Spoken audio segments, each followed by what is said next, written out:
There it went, Brian. That was it. That was the second one. That was number 2. They just fucking leveled it. John, just seconds ago there was a huge explosion, and it appears right now the second World Trade Tower has just collapsed. The debris and the smoke is so thick where I am that, again, you cannot see the World Trade Center, even though we're just a few blocks away. But it appears the entire building has collapsed. People are literally running, and right now there's nothing here but shock on the streets of Lower Manhattan. John? Here it is.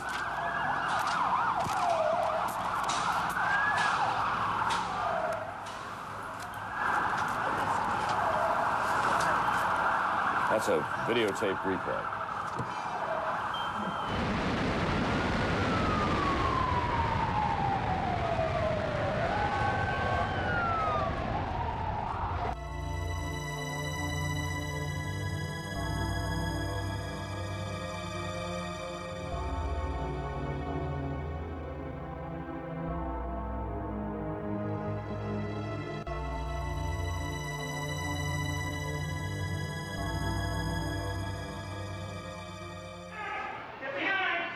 Oh my God, thank you, thank you, thank you. Oh my God. Watch the debris come down the street. Don't open the door. You're right. Oh my God, you saved my life.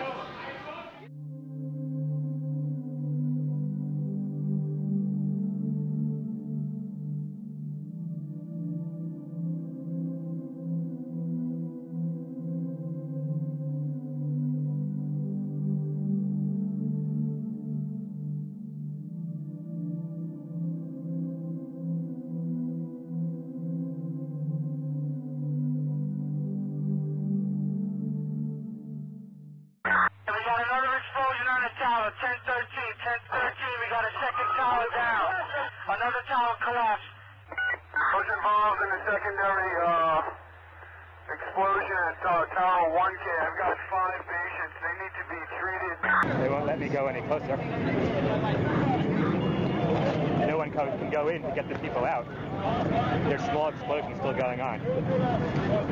Here is the second tower that's coming down, and this was a similar situation. This defies belief.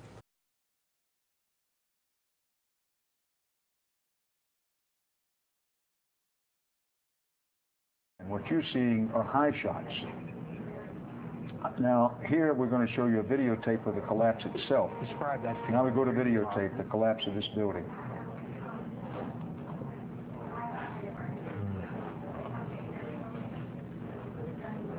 It's amazing. Amazing, incredible, pick your word. For the third time today, it's reminiscent of those pictures we've all seen too much on television before, when a building was deliberately destroyed by well-placed dynamite to knock it down. Let's just stay with this photograph or this graphic for just a second. Well, no, there's number 7 coming down.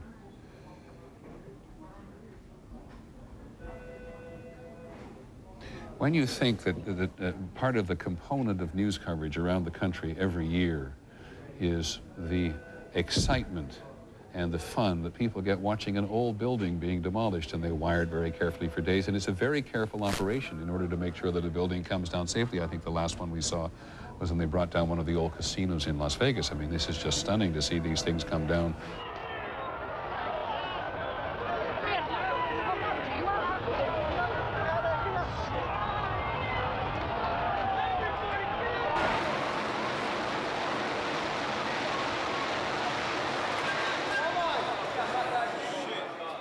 Gone, man. Then suddenly 7 went down. The crowd started running north again, trying to escape the dust cloud and the falling debris. Among them was Daryl. He was a worker trying to help with the injured. You're just standing there all of a sudden out of nowhere. You hear this clap, sounds like thunder. The building had shock waves going through. You could see a shock wave go up, the windows blast out. You know, it was like I thought I was watching a movie. It was so, I mean, I can't believe this is happening. You know, it's really ridiculous. But, you know, came down floor by floor. Structure stayed intact until it all hit the ground. Back live, we have had little relief here. Take a look at this.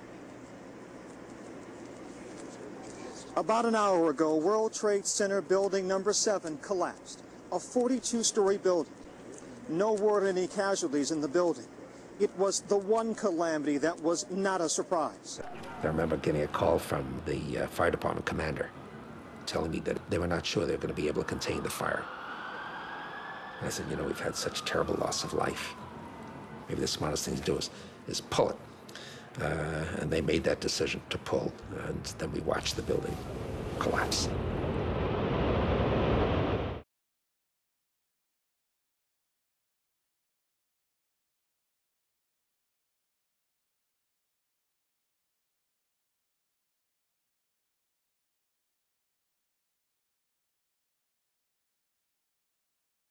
Stunning statements from a BYU professor tonight regarding 9/11. He thinks planes alone did not bring down the World Trade Center towers. Both towers collapsed in place after terrorist attacks, and later that day, World Trade number 7, which was never hit by a plane, fell in less than 7 seconds. Brian Malahy spoke to the professor today and joins us from the roof of the Wells Fargo Center.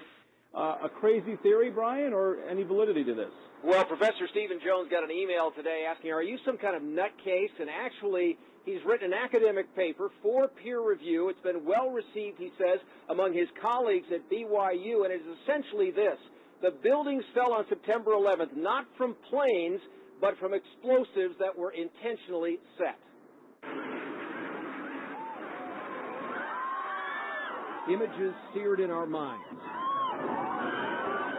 We saw the planes hit, the explosions and fire, so hot, Fortress Towers could not stand. Stephen Jones says, not so fast. They're sticking with this one hypothesis. It's almost they have blinders on. It's got to be fires and damage. Jones is a 20-year physics professor at BYU who's penned an academic paper raising another hypothesis. Explosives pre-positioned in the buildings. Notice how it's straight down. Especially intriguing to Jones, World Trade Center number 7, damaged and ablaze from tower debris, but never hit by a plane. Symmetrically now, it doesn't topple over, as you might expect from what we call the second law of thermodynamics. It comes straight down. This is the goal of pre-positioned explosives in a controlled demolition. If explosives detonated like these, if they did, it begs the question, who set the explosives? Sure. And I try not to go there too much because we have to answer the first question first, the scientific issue first. We need to consider all options for the collapse of these buildings. Let the chips fall where they may.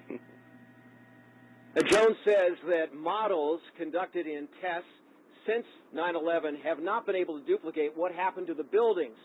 He is not saying that this is a proven theory. He says, in fact, that it's a hypothesis, but he wants a fresh, new, independent investigation.